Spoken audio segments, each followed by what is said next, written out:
the soil improvement part of the project is a productivity based theme, I guess. We want to grow more crops. We want to grow more produce on our farms.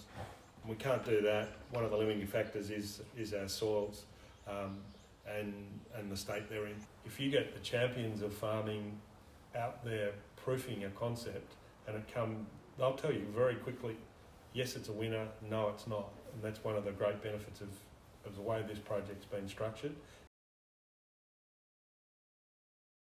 I think you'd agree, Karen, we've done a fantastic job in the top 10 centimetres of our soils, and we've done a great job in fixing those. The next challenge is the subsoil, and that's where we're really struggling. And we've got another metre of resource that we're not accessing, and we want those roots to go down to access the moisture and the nutrient that's deeper in the soil profile. It's a real barrier to plant growth and nutrient recycling, and it's a real issue.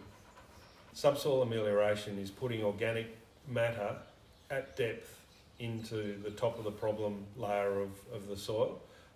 It's injecting organic matter, whether it be compost, chook manure, feedlot, pen manure, or green chopped in situ grown crop and chopped and put underground. It's adding an organic layer to kickstart the improvement in that soil. It's a really exciting space, particularly when we look at urban waste and organic urban waste, which is a real problem for our municipalities. If we can harness that waste product, turn it into a useful amendment to be used in agriculture, it's a win-win situation. And a fair bit of the work we've been doing is looking at the role of urban waste compost in subsoiling.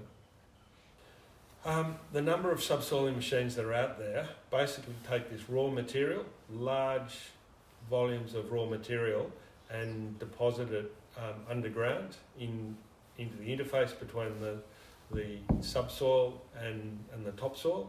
It also links in with what the urban community is asking farmers to do now, how they're asking them to grow their food and fibre. Mm-hmm. They want it clean, green and environmentally friendly. There's a waste disposal problem in our urban communities. Our farming community has a soil health problem, lack of carbon, lack of nutrient, which may be able to answer part of the urban waste problem. Why we're looking at the subsoil is it's an asset that we're not using. We're basically growing our crops hydroponically. Traditionally, we've been very good at testing the top 10 centimetres of soil, and we've kind of neglected what comes under that, and finding that there is a real acidic layer across lots of the soil. And that's obviously having implications on crop production. It's inhibiting root development and productivity, and if the roots are inhibited, then we can't access that moisture, which is deep down. That band of acidity at 10 to 20 centimetres, we've got to work out a way of ameliorating that acidity layer so the roots can go through it and access the next level of the bucket. The other issue, apart from the acidity bands and the hostile clay layers, is the bleach layer, which we're discovering. And it can be down at about 30 centimetres, and it's basically a gravel and sand layer, which again inhibits root development and dries out and basically breaks the moisture flow up and down later in the season. The bleach layer is telling us that we've got problems with our subsoil, that we've got waterlogging. The buckshot layer is actually a chemical reaction. And it's not something that's been there forever. It's an indicator that our subsoils, we've got a perched water table, and we've got real issues with our subsoils. And it's quite common in Corangamite. If we get the placement of the amendment chamber just right, we can break that bleach layer and cause a wedge of organic matter that roots can come through. If we need a chemical amendment like gypsum to help fix sodicity, we can change the characteristics of that soil and make it. We're basically trying to turn clay into topsoil.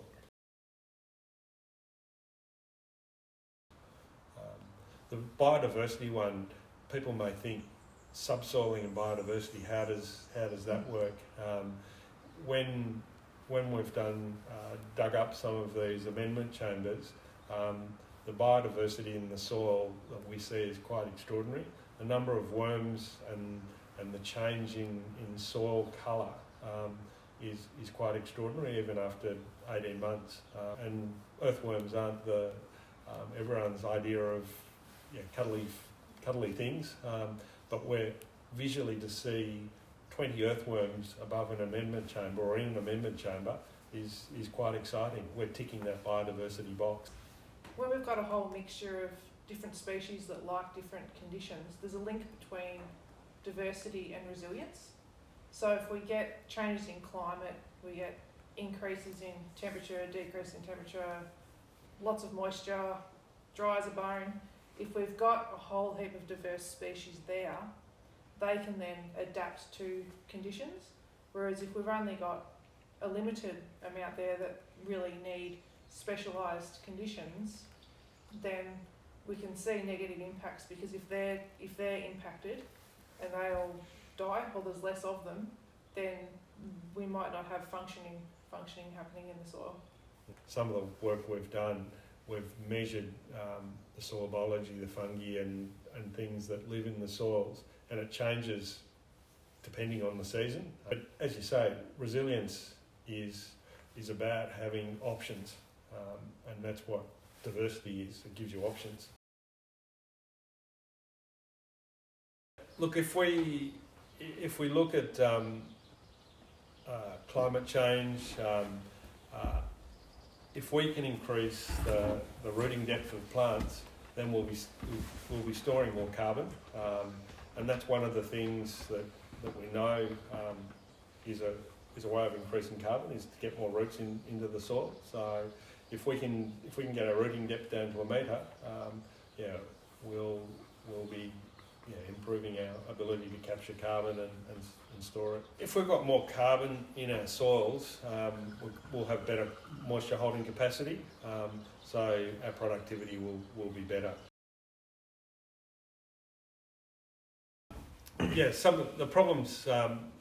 The main problem is the subsoiling machine, the lack of a commercially available subsoiling machine.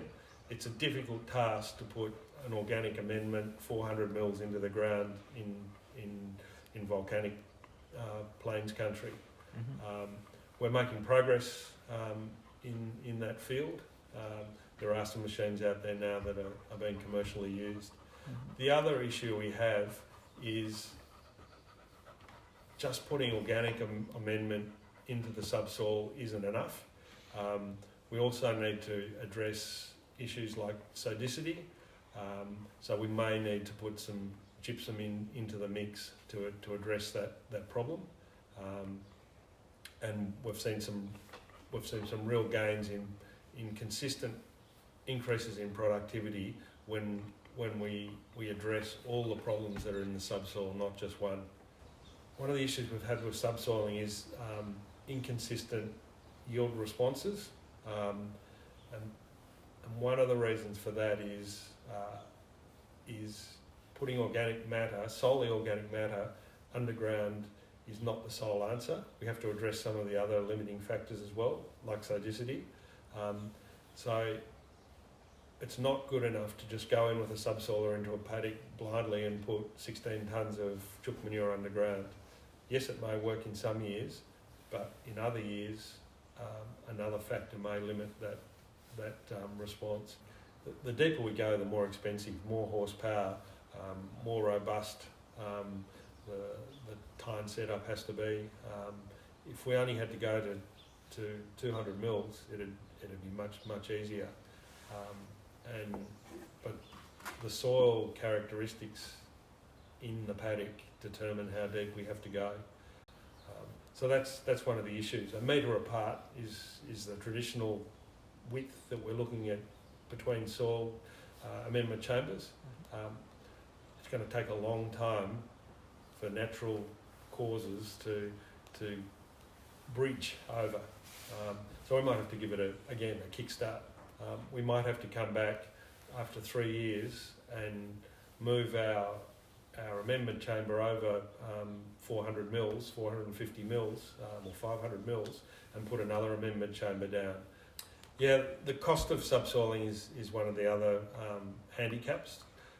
It's not something that you'll see a return on or pay for it in 12 months. It's expensive. We're looking at sort of 16 tonnes of organic matter that needs to be injected underground. And so even just the logistics of carting, sourcing and purchasing that amount of organic matter starts to add up. The economics of subsoiling are a work in progress because there aren't enough machines out there for contractors to be readily available. Most of the work that's been done is experimental. It's probably you're probably looking at somewhere between $600 and $800 a hectare is the cost of the whole process, the subsoiling process, and that's maybe conservative. But when you're looking at $4,000 to $5,000 for country at the moment, if you can improve that productivity by 30%, it's a pretty reasonable investment. The impact of subsoiling, from the work I've done, it seems to last 4 or 5 years. The initial impact, some of the science suggests, is a nutrient response, and that makes sense. In that first year, you see a nutrient response. The plants grow better because there's more nutrient down there. In year 3, we've seen yield increases, and the nutrient response is not attributable to that response. So something's happened in the meantime, in those next 2 years. If we visually look at a cross-section of the soil, we're seeing changes in soil colour and increases in biodiversity, in worms. And that has to be playing some role. So it is a longer term payback period, but if we can get the consistent increase in productivity, the return is there. The feedback I'm getting from the waste processors is the contamination of plastics, foreign materials, and that's the area that our urban communities can do a lot of work to assist with that. It's not difficult to recycle things on a small scale, in a bin scale, properly. It just takes a little bit of time and energy. The flow-on effect is huge, if it's not done properly, then the flow-on effect, it breaks the chain and it breaks the appeal for the farming community to use that product. We don't want to put a product, when we're being told by the consumer that they want a clean, green, healthy product delivered back to them, the last thing we want to do is have something that's contaminated by plastics, chemicals, and other impurities coming onto our farms, which may impact our ability to supply the consumer with a good product, the product they're demanding. To make subsoiling work efficiently and economically, you need a cost-effective amendment. We're lucky in Corangamite that we have a number of intensive animal production systems, piggeries, broiler sheds. So there's a readily available source of manure. The other advantage we have is we're right next door to some big municipalities, being Geelong and Melbourne and Ballarat, and the waste and the organic waste that comes out of those centres, from a farmer's point of view and a subsoiler's point of view, my eyes light up and I say, right, this is a really exciting opportunity. The starting point with this subsoiling work should be getting a general understanding of what your property, what the soil characteristics of your property are, and there are a number of there've been a number of projects over the years that have tried to characterise the soils in Corangamite. Is there something in the Corangamite arsenal that would be able to help us get a general feel so we can head down the right track? Yeah, there's a website called the Corangamite Soil Health Knowledge Base, and there's a whole lot of information on there. There's links to research that's been done, and there's also like an interactive map, so you can actually zoom in, you can find your farm, you can turn on and off layers, so you can find vegetation layers, soil layers from different surveys that have been done over the years. So yeah, Soil Health Knowledge Base is a good place to go. In a perfect world, urban communities would recycle their organic waste better, separate it, make it less costly for the disposal sites to process that material. Hence, hopefully the cost to the farmer wouldn't be as much. He can then alleviate his problem with the soil. Then he can grow his produce with less chemical inputs, which ticks the box of the consumer who wants a clean, green, healthy product that they're willing to consume. Yeah, look, we've had everything come through in our various attempts to compost organics on farm.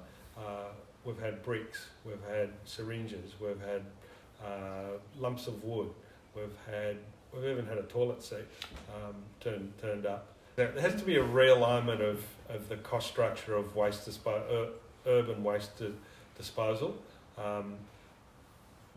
It's a change in attitude. We can do it better.